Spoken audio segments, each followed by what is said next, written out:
ఇహలోక బంధాలు బంధుత్వాలన్నీ కొన్నేళ్ల వరకు మాత్రమే ఉంటాయి. ఆ తర్వాత మనతో కలిసి ఉన్నవారు, మనం కలిసి నడిచిన వారు, మనల్ని ప్రాణంగా ప్రేమించిన వారు అందరినీ విడిచిపెట్టి సమాధిలోనికి వెళ్ళిపోవాల్సిందే.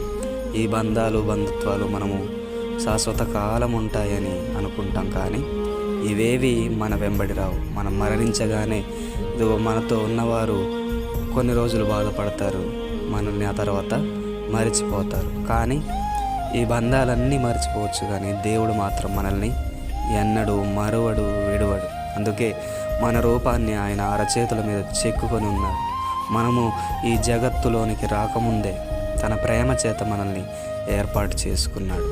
అది చూడండి, ఎంత బంధుత్వం, ఎంత బాంధవ్యము. ఆయన స్వరక్తం ఇచ్చి సంపాదించుకున్నాడు మనల్ని. Love you all. God bless you.